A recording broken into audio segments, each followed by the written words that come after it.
Hey guys, I have these two new CoverGirl products here, and I actually received these in a Birchbox order that I placed. I bought their little Birchbox finds, which included these two as two of the Birchbox finds, and I thought I would review them, try them out, see what I thought, and then share with you guys because I know that these are pretty new products that are pretty popular, I think.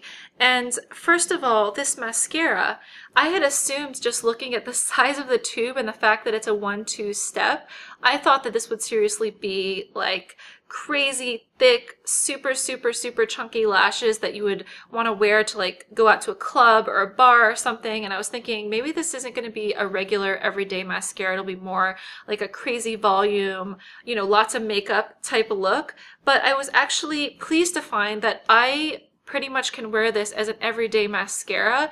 It does a pretty good job of kind of volumizing my lashes, separating my lashes. It doesn't give me raccoon eyes, and I really feel like I can wear this on a day-to-day basis because it doesn't create super crazy thick clumpy lashes or anything like that.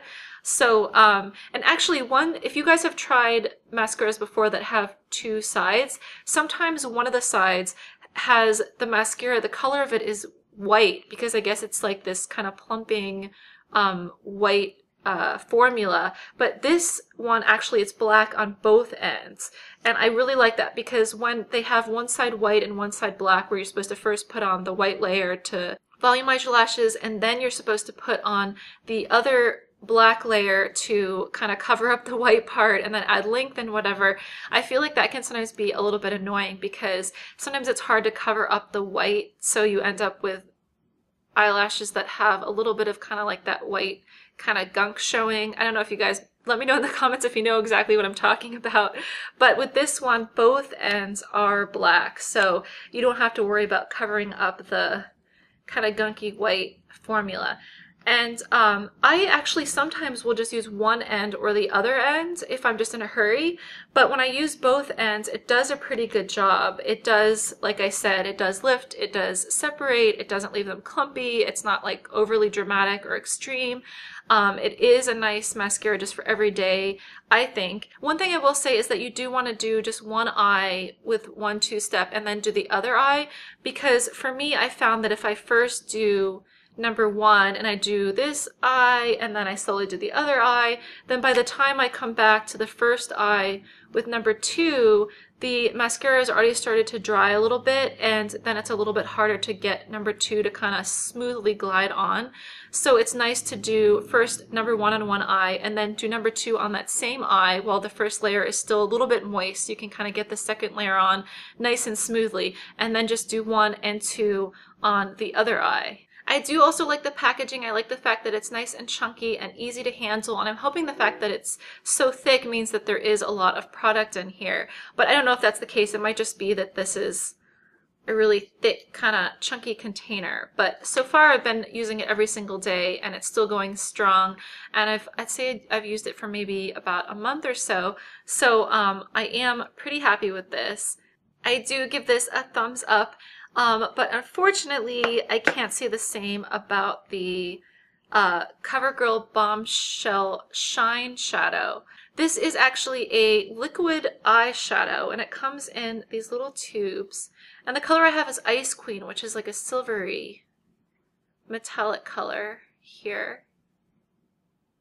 And I mean, I wouldn't say that this is the worst product in the world, but the main issue that I had with it is that I just found it to be really difficult to evenly apply and then difficult to build it up once you've applied a little bit.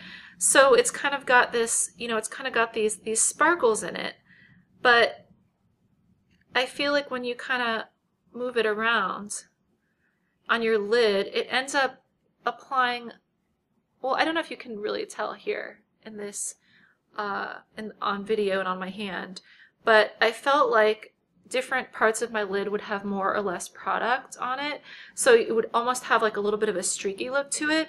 And then I also tried to build it up. I was like, what if you want like a really dramatic look and you want a really thick layer? And I had a lot of trouble, honestly, building it up. I tried putting a little bit more on and rubbing that around, and I felt like it still just kind of moved around and didn't really get to be much thicker. And I also thought because it was a kind of a liquid, I found it a little bit difficult to apply just in general.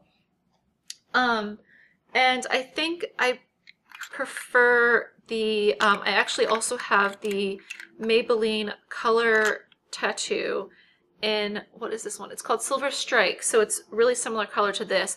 And I prefer the Silver Strike because since it's a thicker consistency, it's actually quite thick, I find that it's a little bit easier to apply just because it doesn't have the liquid, so it doesn't kind of move around on your lid as much.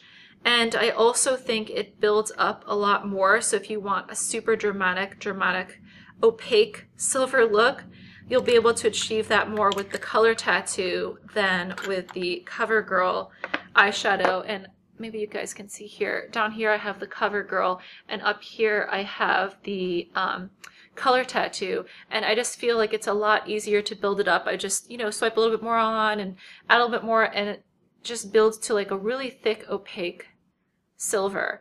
So with the Color Tattoo, you can build it up more. You can make it opaque pretty quickly and pretty easily, as opposed to with the CoverGirl Bombshell Shine Shadow.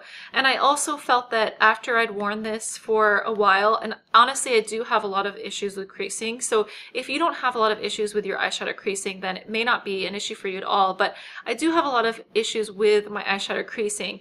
And with the Color Tattoo, I generally don't have creasing unless I've been wearing it literally 12 hours or more. But with this, I felt like after maybe 4 or 5 hours, it was starting to crease. And I had a thick line of this in the crease of my eye, and then there was less elsewhere. So it did start to crease on me pretty quickly. So I did really want to like this, but it just didn't really work for me. But I do have to say I do like the mascara. So I would give the mascara a thumbs up, but then give the, oh, I just dropped it. But then unfortunately not a thumbs up for the Bombshell Shine Shadow. Let me know down in the comments what you guys think about these products and if you liked them or didn't like them. Thanks for watching. Bye!